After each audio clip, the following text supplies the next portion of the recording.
wars throughout history. And he would basically say that the start of every war was because of the have-nots wanting what the haves have. But the same thing happens in business, right? The have-nots want what you have, right? There's individuals like creditors, litigants, opportunists, right? They're at any moment in time, they're ready to pounce to take their fair share, if you will, of your pot. Oh yeah. Right?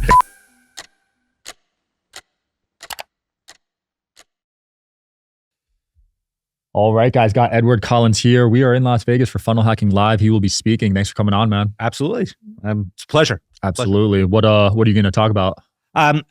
Russell's asked me to essentially host a roundtable because Russell spends a lot of his time teaching business owners how to make money. Yeah. I teach them how to protect it. And that's important. And I feel like a lot of people are good at making money, but not protecting it. Most people don't know how to. Yeah, we don't learn a lot of things from a financial literacy standpoint in school. So, you sort of like wing your way at making the dollars, but you have to hope and pray that you get to keep it. Right. I mean, the challenge. Yeah, you learn pretty much nothing when it comes to absolutely nothing protecting it.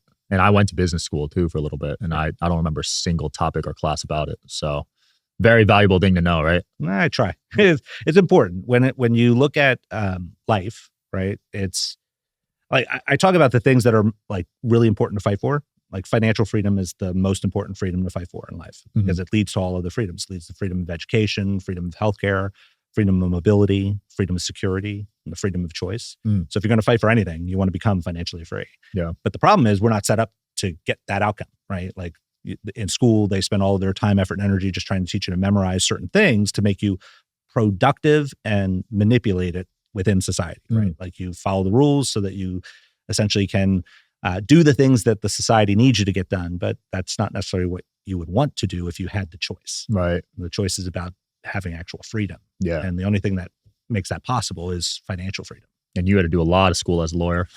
Well, yeah. I mean, I don't get me wrong. There are certain things about education that are important and critical, but it's what you do in the confrontation of education that actually gets you to fine tune your knowledge base, right? It's like, how do you cut a diamond? You need another diamond, right? So typically you want to go out and get experience through other people, like mentorship, individuals who've been through it. There's only so much you can learn from a book. It's the application of that knowledge in the real world that makes the difference. Absolutely. Did you know what type of lawyer you wanted to be prior to law school? No, I mean, I had always had an interest in finance, like even from a young age, but I didn't come from money. So pretty much everything I learned about money happened after the fact. Like my family, like we had to struggle really hard just to get up to the poverty line. Yeah. So pretty much everything I learned was wrong about money. Money is simply a tool. But once I learned how money actually works, I could put it to work in the real world. But it definitely wasn't easy. I made a lot of mistakes year after year as I was getting started. I bet. Yeah. Because a lot of people are stuck in that like lower middle class, and I feel like a lot of them don't have the education around money, and that's why they're stuck, right? Yeah. I mean, there are a lot of things that hold people back. Ignorance is probably the biggest thing. And I mean that in the genuine sense of the word, just not having the information, right? There's two different versions of ignorance. You have ignorance of not knowing something, but you also have the version of ignorance where you know something, but it's just not true. Right. And that's obviously the worst one, right? Because you believe something so wholeheartedly that it's very difficult to be persuaded elsewise, right? Like you're so set that money is a limited commodity. The reality is all money follows value creation. And if you go out in the world and create value, that means there's no limit to the amount of money you can actually get. But we're not taught those types of things in school. You're taught about like, how do I follow the rules? And how do I spend the next 32 minutes going through a particular course, wait for the bell to ring, get up from the class and move on to the next thing, because whatever I was working on is not as important as moving on to the next thing that the system wants you to move on to. Yeah. I love that. Value creation. Yeah. That's important. People should focus on that. Yeah, absolutely. You know? Because they teach you to get a high paying job, but what's the skill that's getting you that job? Well, I'd even argue that they don't teach you how to get a high paying job, right? They sort of hold that out as the carrot, the thing to motivate you, because they think they help to instill that that's the thing that brings you joy and will bring you happiness. Right. But it's very rare that money itself brings you happiness. It's learning what to do with money, right? Because money doesn't solve all problems, but it definitely solves money problems. A lot, right? Yeah. So if you think about like, how do you utilize money in such a way to bring on the opportunity for fulfillment? That's the big difference, because happiness is an emotion, and that means it's fleeting. If you're going to strive for something, you want to strive for fulfillment. Searching for the perfect job can be overwhelming. You know it's out there, you just don't know how to find it. The good news, you don't have to do it alone. Shout out to today's sponsor, Specialized Recruiting Group. Specialized Recruiting Group is here to help. Personalized job search support tailored to your skills and needs. They connect job seekers with contract and full-time roles. The best part is that it's completely free for job seekers. Specialized Recruiting Group is ready to find the talent you need. Go to srgpros.com, see how our recruitment specialists with a deep understanding of experience and expertise you need can find the right fit for your business. After all, you deserve to see the best candidates possible, both active and passive. Visit srgpros.com today to start your job search. If you don't see the right job listed, SRG also recruits for confidential roles. Just call a local office to learn more. Take the next step in your career today at srgpros.com.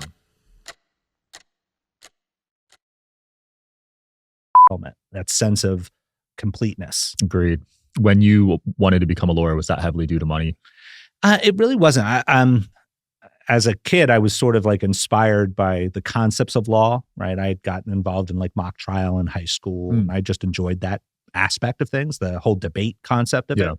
And when I actually went out into the world, I didn't start going into law as a beginning. Like I actually started working on the dark side. So I worked for the government for a bit. Really? Yeah, I worked for the United States Department of Justice.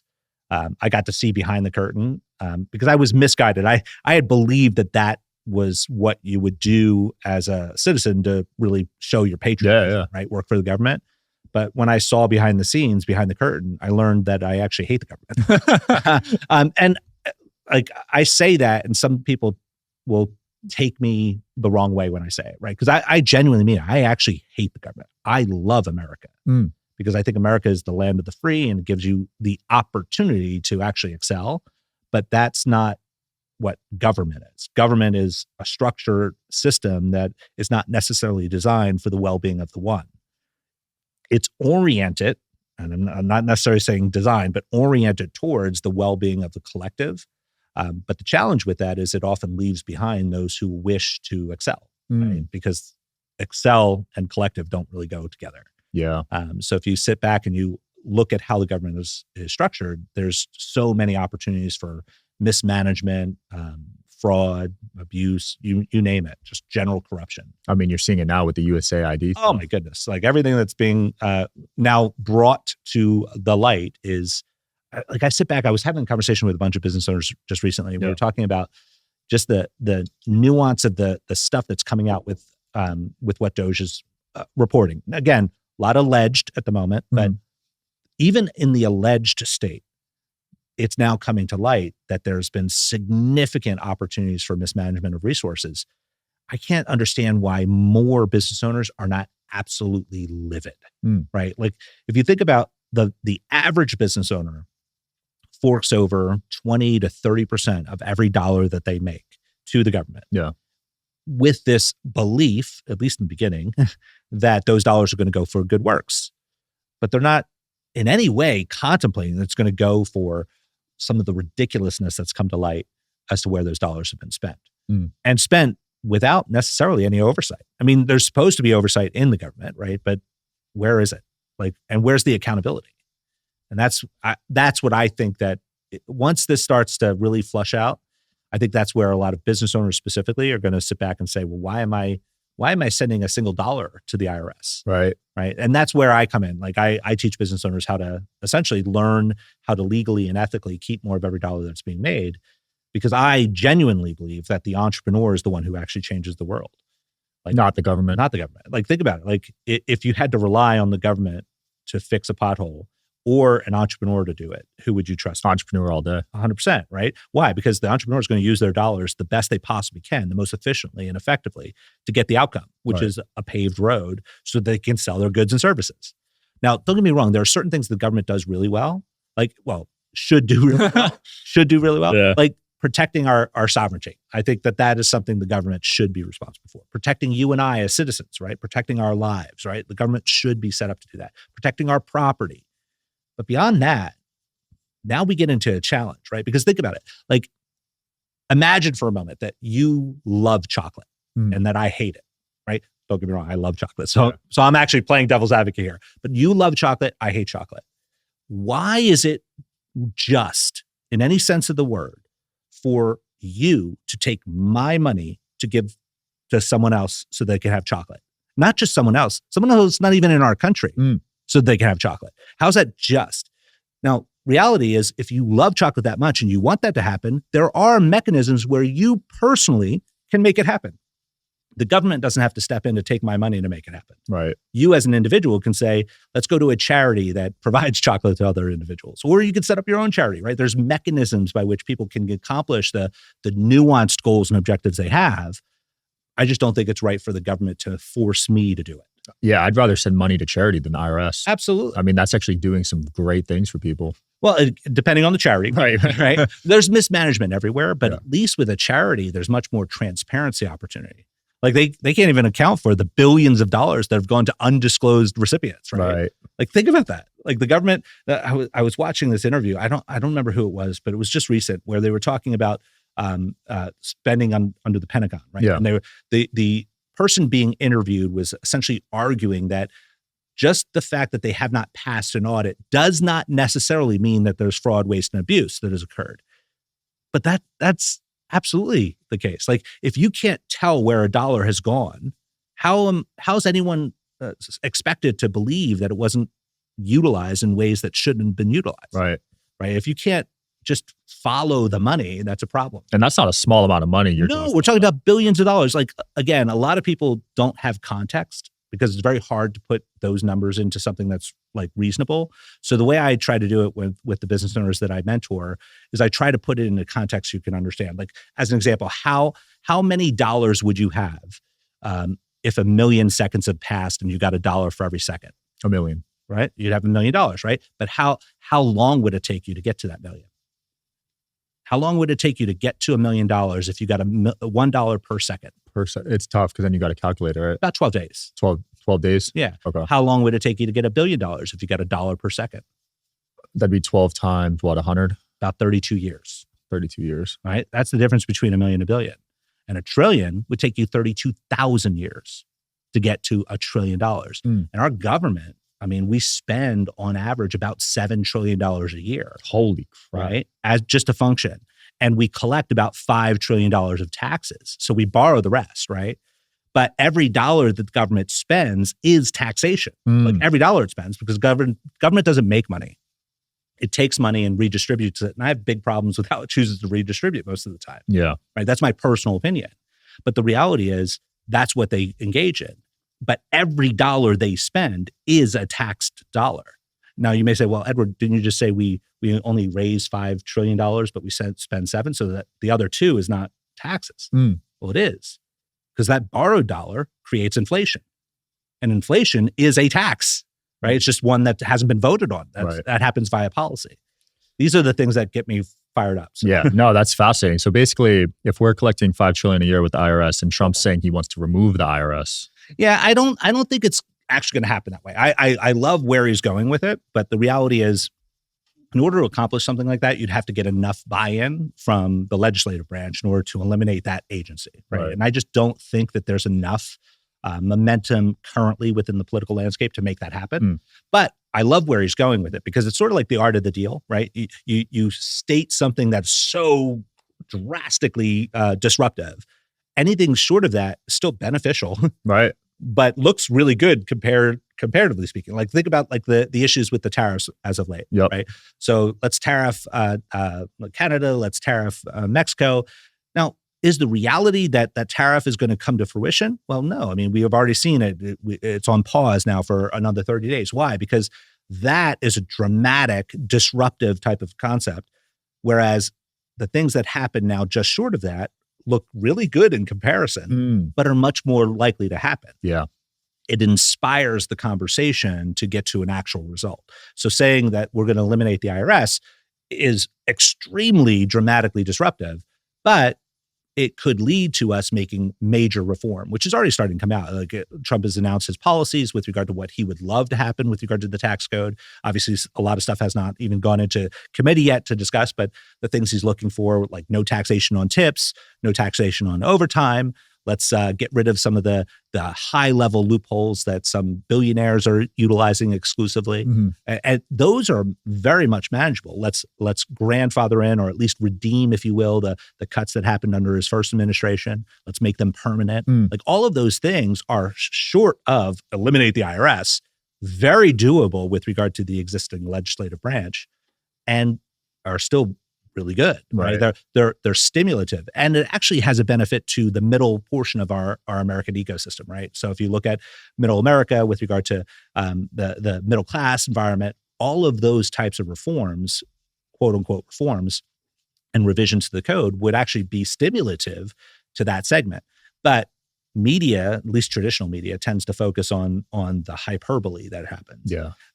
And that's where it depends on where you get your information from as to what spin you're hearing. That's why I think a lot of people are unfortunately not served by our education system, because our education system doesn't teach you how to go out into the marketplace and do your own research. Right. Well, the education system, at least at a college level, is very liberal. Oh yeah.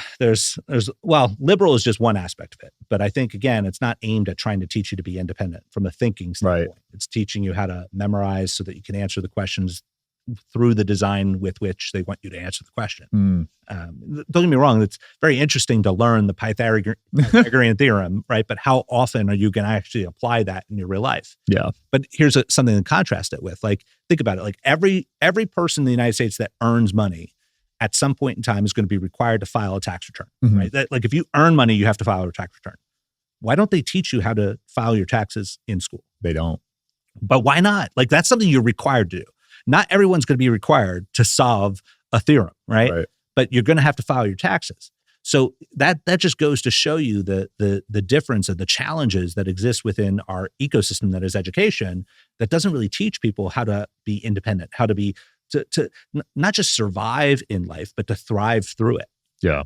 That's why I spend most of my time trying to help business owners learn these systems, to learn the real rules of the game so you can actually start playing to win. There were so many mistakes I made my first year of filing. First of all, I didn't even know you had to, because I was a 19-year-old kid and no one taught, like you said. Second of all, my state LLC was based in New Jersey. So that's 7% for no reason. I could have made it in Delaware.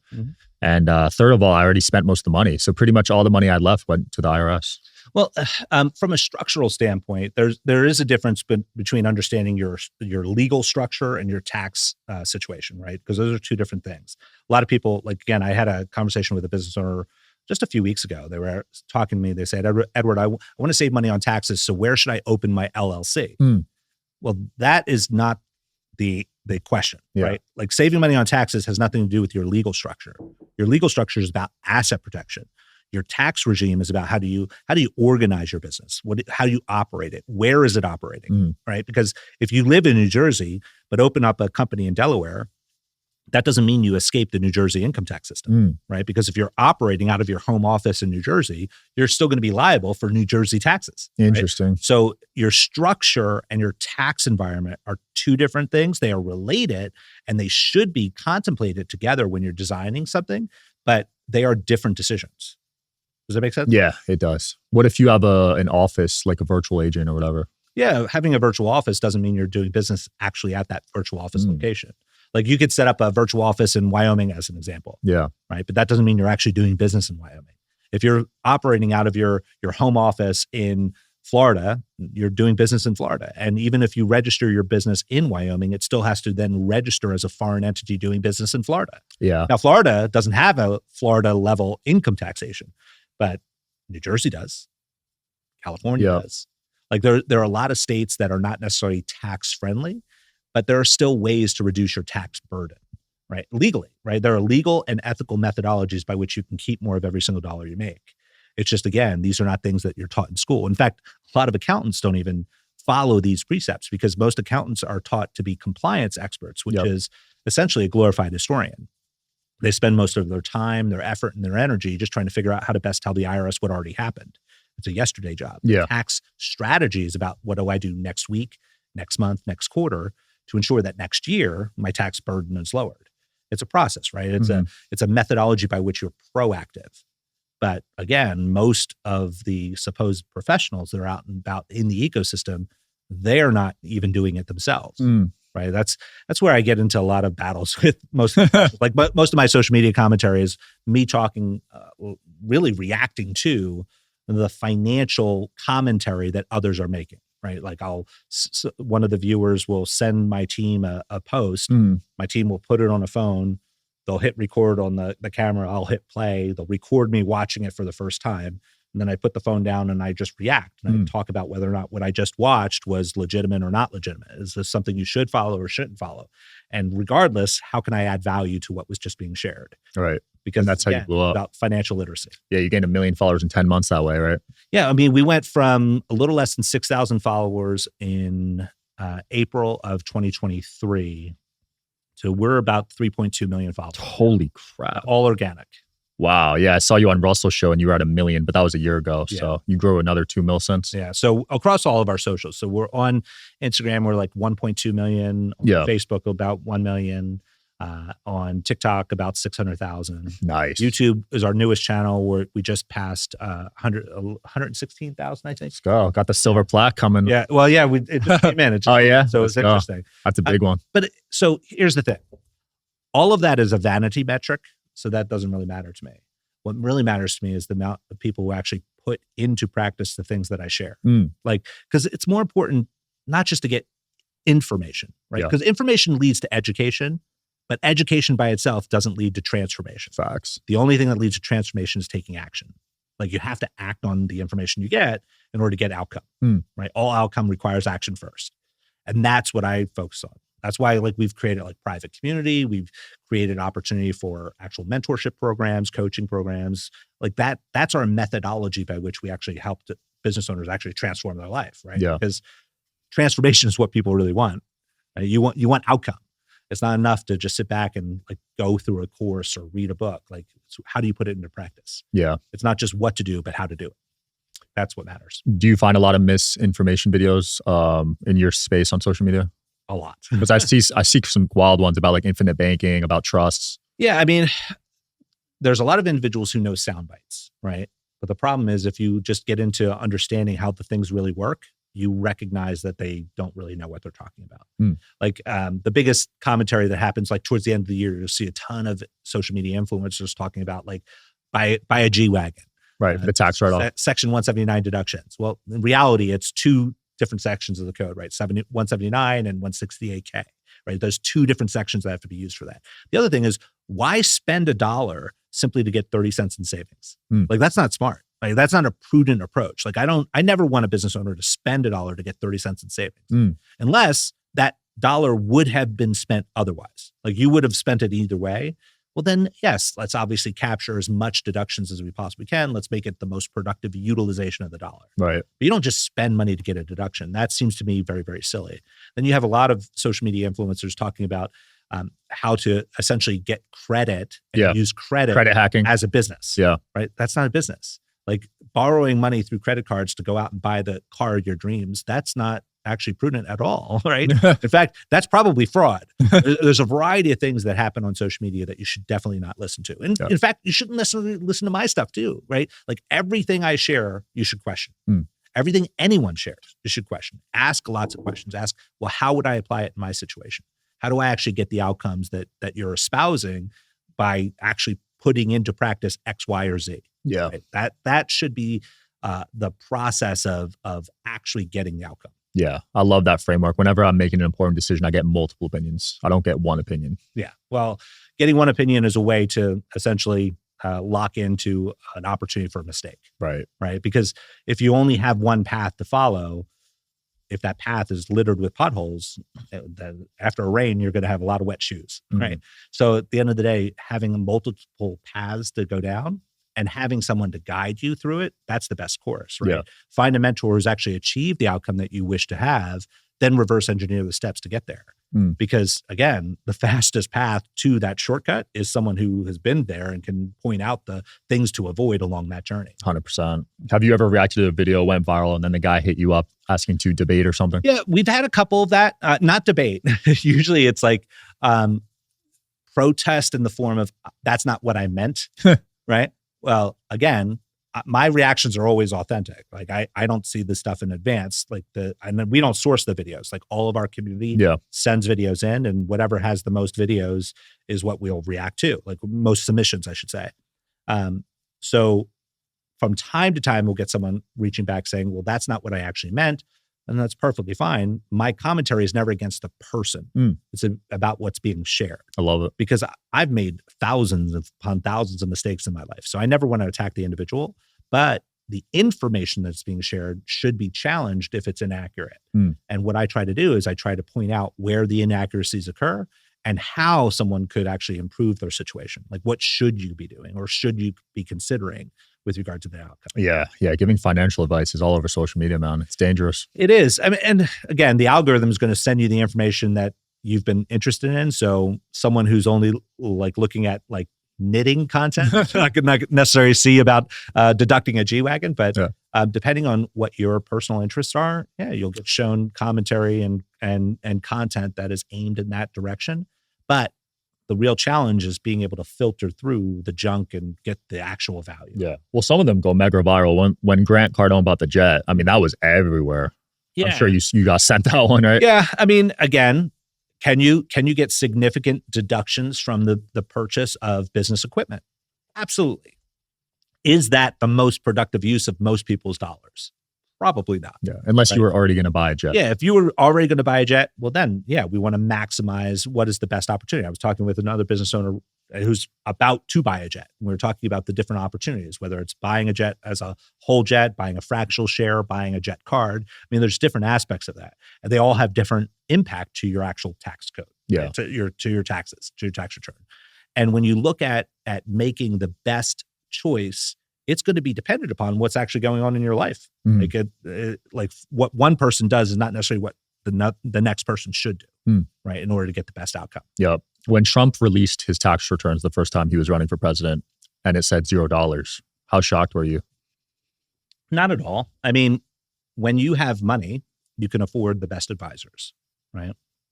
I've spent the past 30 years of my life diving deep into the tax code and learning how it is simply a recipe book, right?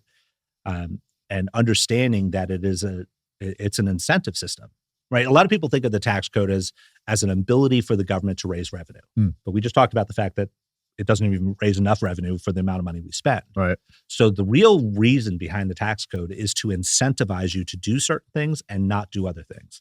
And it does that through 3 carrots: deductions, credits, and the most beautiful word in the tax code, exclusions, right? And when you learn how those operate, then you could start to say, well, how can I apply those 3 things in my business so that I get to keep more of every dollar I make? Yeah.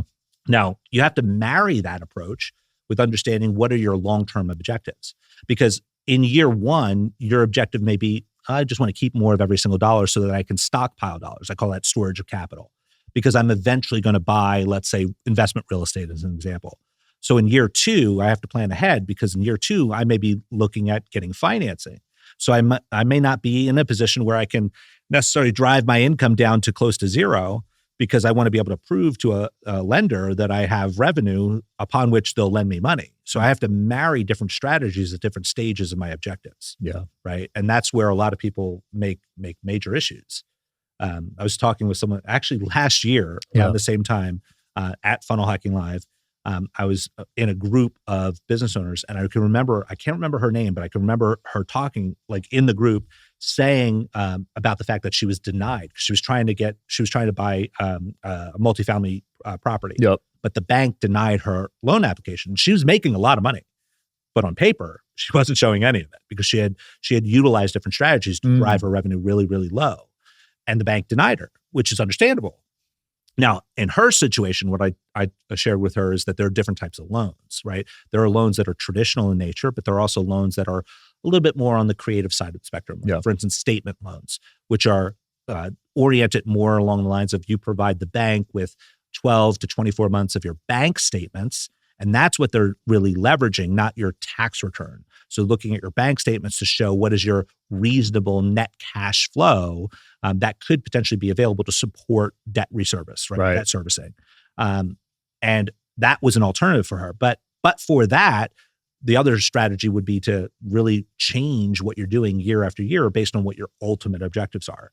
Certain years, your objectives may be storage of capitals. Other years may be acquisition of assets, which would require potentially financing. So you really have to work with the right strategist who understands how to maneuver things in such a way to help you get to the outcome. Absolutely. It really helped me with my home buying process, having someone in my corner, because similar to that woman, I didn't have the tax returns to get a good house. I had to use a bank statement loan. Yeah. So there are tools and resources that are available, but you have to be in the know.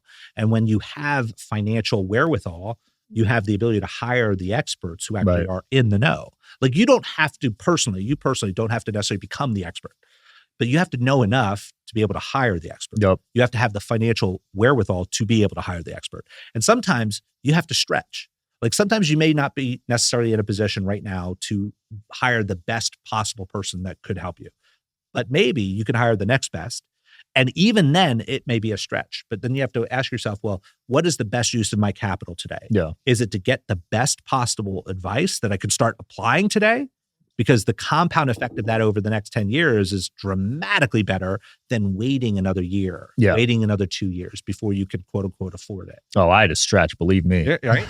but you got the outcome. I got the outcome. Right? Here was my philosophy going into it. So I pay my advisor $72K a year, but I wanted to protect myself legally. I've been dealing with some nasty lawsuits the past few years as I get bigger. And in my head, I was like, wait, this will save me way more than $72K if I could pull that off. Yeah. When you make money, you become a target. Like there are enemies at the gate, right? So I had this professor in high school. His name was Mr. Mann. He used to teach history, and he would teach like wars throughout history. And he would basically say that the start of every war was because of the have-nots wanting what the haves have.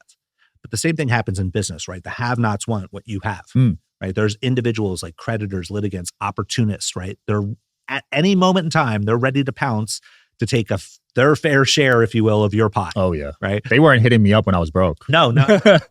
But neither was the IRS. Right. So the IRS is sort of like that partner that everyone hates because they're only in it when times are good. Right. They're absolutely interested in being your partner when you're making money. But when you're not making money, they're not coming up to the plate to help out. Right. No. So that's why I see that as a very unfair situation. It's unjust. Like I believe that the IRS has essentially legalized mafia.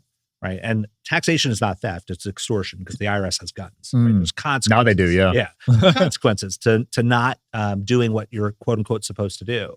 So what I do again is I help business owners learn how to outsmart them, right? Like how to take what the code says, apply it in such a way where the result is you keep more of your own dollar. Yeah. And then you get to decide, right? You again, if you are charitable in nature, like be charitable. Why give it to the government to be charitable? Yeah. That just doesn't make any sense to me. Well, there's a lot of benefits to the charity stuff too, I heard. There can be, right? Again, there's a lot of misunderstanding about how that works as well, right? Because you have limitations with regard to what you can contribute to get a tax deduction. Like you can contribute 100% of your money, right? You can do that. But that does not necessarily mean you reduce all of your taxable income to zero, right? Because you're limited with regard to your adjusted gross income relative to the amount you can give away, whether you're talking about cash assets or physical property. Let's say like if you wanted to donate a car or a house or something like that, like there's limitations on how much you can give away that results in a tax benefit. That doesn't mean there's a limitation with how much you can give away. You can give away 100% of what you have, right? No one's going to stop you from doing that.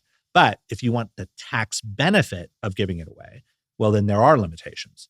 So you have to understand what the rules say with regard to what you want to achieve. Yeah. So I don't know if you saw when Oprah got the money from Kamala, but it was sent to her charity, right? Yeah.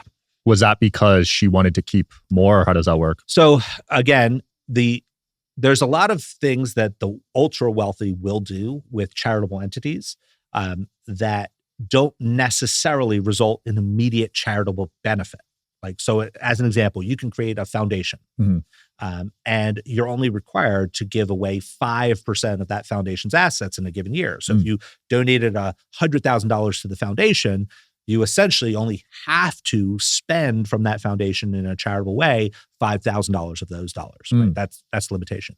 And what many individuals will do is they will hire individuals in their family to run certain aspects of the foundation, right? To do certain things on behalf, and those individual family members can draw then a salary from there. Got it. And that is a form of income shifting, right? So if you are a very successful entrepreneur, you're generating significant financial resources on an annual basis, your effective tax rate may be at X%. whereas maybe your children or your brother or your nephew may be at Y. Got it. effectively. Okay. So if you were to donate money into your foundation, create a pool of resources, whereas other family members could work for your private foundation and draw a salary from it, their effective tax rate would be lower than yours. And that is a way where you can get a deduction for making the charitable contribution and shift that money to their tax bracket, getting a tax deduction by doing it, et cetera. But I believe that a lot of the ways this is shared on social media is shared only in like a fraction of exactly how you're supposed to do it. Right. So it sounds extremely enticing, right? Like it sounds really good to look at like a picture of a chocolate cake on social media, right? On Instagram or in Snapchat or whatever it is, right? It looks really enticing. But when you start to really read into like all the ramifications of what that chocolate cake are, like how unhealthy it potentially is for you, like these are the same things with regard to tax strategies. You only see a snapshot of it. Yeah. Understanding how you actually apply it could be good, could be challenging, right? And a lot of people just don't know how to apply it correctly. Because again, the 60 to 90 seconds of information you get on an Instagram post or on a TikTok or whatever it may be, that's nowhere near the amount of actual information you need to apply that strategy the correct way within your life. Yeah. And even figure out whether or not it's a legitimate strategy in the first place, because there's a lot of stuff that's going around social media that is complete junk. Like it's not even close to true. Have you seen the Dubai strategy? Yeah. I mean, so if you're a US citizen, there are ways to reduce your income taxes by moving abroad, right? You can do that. Like that would typically involve setting up a foreign corporation and getting a compensation from that foreign corporation, because you can exclude a little over $100,000 of salary paid to you from a foreign corporation when you live outside the United States. But as a U.S. citizen, you are taxed on your global income, right? But for that particular aspect of reducing your exposure to taxes, you are taxed on your global income. So simply relocating is not necessarily going to eliminate all of your tax burden. Right. There are other things that would be required, like giving up your citizenship. And I'm like again, I hate the government, but I love America. I know one guy that did that. I was like, dude, that was I just don't understand it. Like, not worth it. Of all of the countries that exist in the world, America is by far the best. Again, I'm very unhappy about a lot of stuff that happens here, but like, compared to what? Like what else? What other country is going to give you the same opportunities that the United States is going to give you? Like genuinely, what other country is going to give you the same opportunity for getting access to cutting edge technology, cutting edge healthcare, cutting edge opportunities for advancement? Yeah, credit cards, loans, you could get all that here. Like the United States is by far the leader. That's why everyone wants to come here. Yeah. With obviously some exceptions, but the reality is a lot of people fight to get in here. Not a lot of people fight to go other places. No. Right? Not a lot of people would go through the effort and energy to get to other countries that people go through to get to here, both legally and illegally. Yeah. Right? But either way, it's a struggle to come in the United States if you were not born here. But people still do it, right? People still go through that struggle to get here. Why? Because America is the land of opportunity. But again, your ability to accomplish those objectives, those outcomes, those are really a component of a variety of variables. One, you have to have dedication, you have to have commitment, you have to have grit, right? You have to be resilient in your focus with regard to getting to the outcomes you desire. But it's also important to have the right information. Yeah. Right. And that's why mentorship is so important. Finding someone who actually has achieved what you wish to achieve, and then simply just reverse engineer the steps to get there. Yep. That's the cheat code. And that should be taught in school. It should be. Like you should be able to go to an 8th grader and say, hey, listen, whatever you want to accomplish, if it is possible, then you can accomplish it. If it's possible, because all you need to do is find someone who's done it. Because that's the measure of whether or not something is possible. Yep. Someone who has done it. Once you find that person, then it's just about creativity. Can I reverse engineer the steps that they took to get there and figure out whether or not I could take similar steps, right?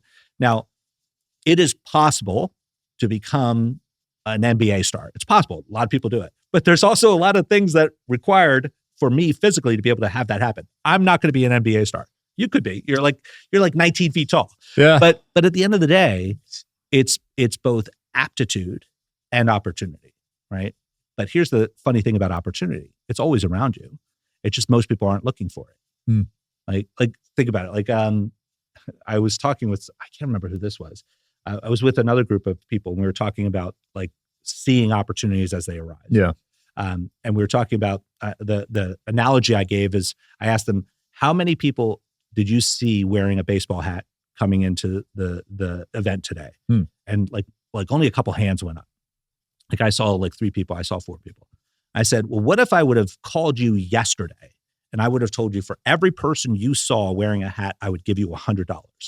How many people's hands would go up if I say, did you see someone with a hat today? Everyone. Everyone would, right? Because they would be looking for it. Opportunities the same way. Opportunities are always around you. It's just very rarely are we actually looking for them actively. But if you look for opportunities actively, you can then take advantage of those opportunities when they come your way. Absolutely. And we're not taught that in school. We're not taught to actively seek out opportunity. Nope. Right? But that is a component of success, right? Getting to those outcomes are first and foremost, you seeing the opportunity. Then you have to actually seize upon it. You have to take action. And that's where most people won't. Like, most people will complain about not getting something or not achieving something or not having something, but very few are willing to actually do the work to get it. No, I see that all the time, especially on social media. But yeah, I love what you said about mentorship. When I started the podcast, I studied the top 5 shows and reverse engineered what they did. Right. That's what you got to do. Look what you're doing. Like you're doing phenomenal. Yeah. But whatever industry you're in, that's possible. And I was a huge introvert when I started. Like there's no reason I should have been good at podcasting, but through repetitions and the right people, you got to put yourself out there and seek those opportunities. Yeah. 100%. That was my issue growing up. I didn't seek opportunities. I thought it would just come to me.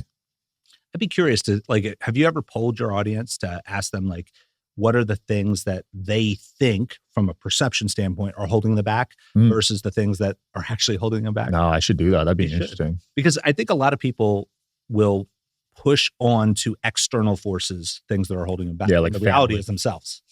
Yeah. It's easy to blame others. Yeah. Super all limitations are self-imposed. You think so? Like all of them. Every limitation you have is self-imposed. Wow.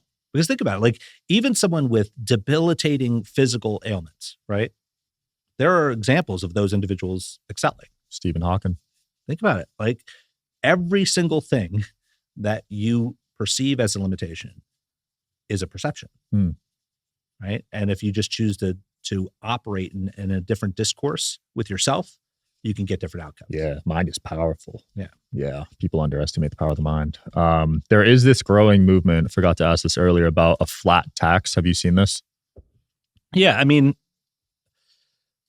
so again, what I look at is what is probabilistic.